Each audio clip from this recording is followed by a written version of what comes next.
Welcome back to the Beach Bum Bookworm. I am Tiffany. I'm so glad y'all found me again today. My channel is all about cozy mysteries and romance books, and today I'm doing a really fun tag. It's called the Book Addiction tag. Fitting, right? This I saw on my friend Lee's channel, Dark Roots Creations. I will put her link in my description. Check her out, subscribe to her channel. She does lots of vlogs and lots of tags, and she reads all kinds of books. She's not as niche reading as me, so you really need to check her out and subscribe. Again, this is the Book Addiction tag, and let's just jump right into it in 3, 2, 1, go!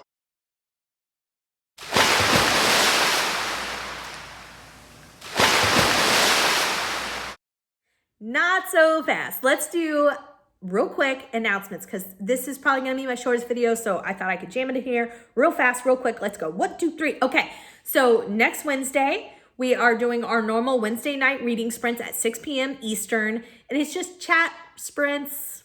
It's a lot of fun. Wednesdays, we try to do more reading than chatting. On Saturday is our live as usual at noon. All of the lives on Saturday are always at noon, 12 Eastern. And this Saturday, we are doing our second scavenger hunt pick. It is craft and hobby themed books. They don't have to be cozy mysteries. So come join us, get some reading done, talk about our crafts and hobby books. It's so much fun. All right, so those are the announcements for this week. Dang, I kept those quick. Nicely done. All right, let's jump into the addiction book tag. Question number 1, what is the longest amount of time you can comfortably go without picking up a book? I read every day, so I guess no longer than 24 hours for sure, because I read every single day. How many books do you carry on your person, physical or device, at any one time? I always have a book on me. When I read physical, I carried a book with me. It was like Roy from the Gilmore Girls. No matter what I was doing, prom, anywhere, I always had a book on me. Now, I always have a book on me, but it's always usually on my phone checked out from the library. So I always have something still. I have to have a book. You never know where you're going to get the opportunity to read. You know, a light turns red and no, I'm kidding. I don't read at stoplights. I'm totally kidding. Oh my gosh. Number 3, do you keep every book you buy, receive, or you're happy to pass them on to make space for more? So I don't buy books anymore. I get all of my books from book services and even ebooks.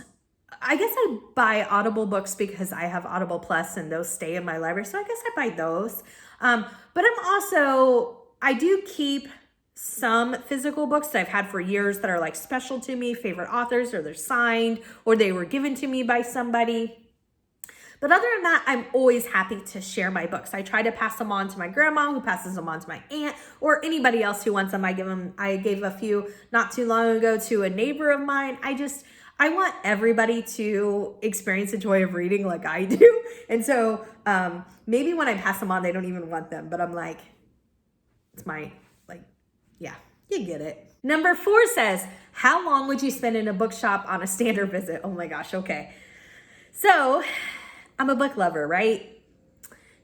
Before the pandemic happened and we kind of were, quarantined, we would, as something to do, if we didn't have plans or something like that, my husband and I would go to the bookstore almost every single weekend and pretty much spend all day there. Like hang out, have coffee, browse, chill. It's just such a comforting place to me to be surrounded by books. I can do the same thing in a library.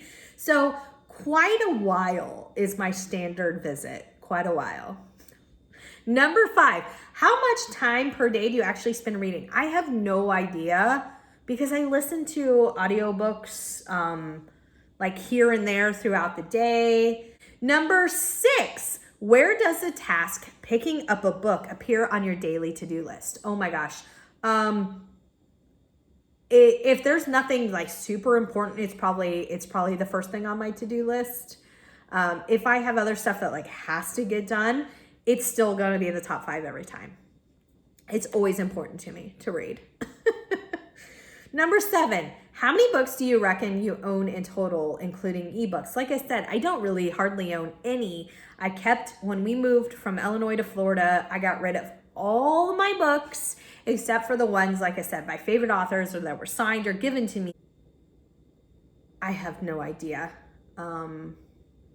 Less than 100. I really got rid of a lot of my stuff.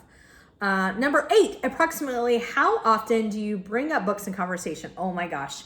Multiple times a day. I make the joke, but it's you don't know how close to being true it really is. I make the joke because I started my YouTube channel because I learned that it's not socially appropriate when someone says at the grocery store, they're just being polite, they're a stranger, and they say, hey, how are you? I've learned that it's not socially appropriate to just start telling them about the book that I finished or that I'm in the middle of reading. So I needed somewhere else that I could talk about all the books I'm reading, hence the YouTube channel. You don't really know how close that is to being true.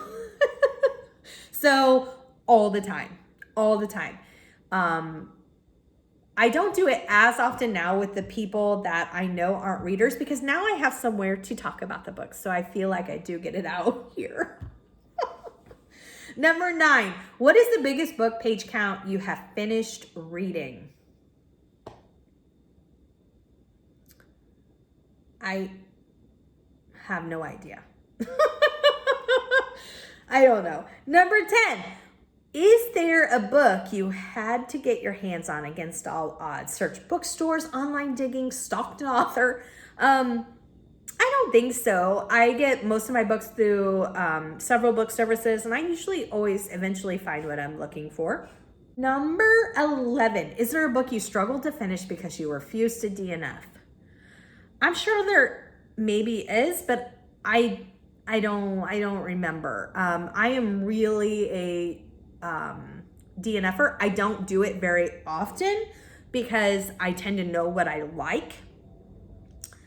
But if I'm not liking something, I am fine with putting it down. I am not going to do something that I'm not enjoying when it's supposed to be an enjoyable experience. Number 12. What are 3 of your main book goals for 2021? My SAS list, getting through some of my SAS list, not starting new series. And I think I made my Goodreads goal 200 books and I am past it. Isn't that amazing? I know. Now, a lot of those are audio. So, you know, if you have opinions about audio, I enjoy them. And so I'm going to continue to enjoy them. But that's how I've read that number of books. Number 13. Have you ever had the privilege of converting someone into a reader by inspiration or incessant nagging? Yes, I have. My mother, my Mama V. So it was probably a little bit of both, by the way, inspiration and incessant nagging. So she was going to be retiring, and I told her, you have got to find something that you're going to want to do, because she didn't have a lot of hobbies. She doesn't do a lot of crafting. She doesn't do, and so I was just wanted to make sure she had something to bring her comfort and something to do, because my dad had been sick for a long time before he passed away, and most of her time was taking care of him. So I wanted to make sure that after that time period was over, she still had something to fill her time and something that she enjoyed. So yes, and now she loves reading. She's a big reader, and I think that is amazing. All right, so number 14, describe what books mean to you in 5 words. Oh my gosh. And what's funny is I watched Elise, and honest to gosh, she said a couple of the words that I definitely would have said. Imagination, escape, love, enjoyment, happiness. Those are my 5 words. That was the last question in this book tag. I really enjoyed this. I know I said I don't know to a lot of the questions, but the ones that I could answer, I really, really found this tag very, very fun and enjoyable. I hope you did too. Until next time, may all your future reads be 5 stars. Bye, everybody.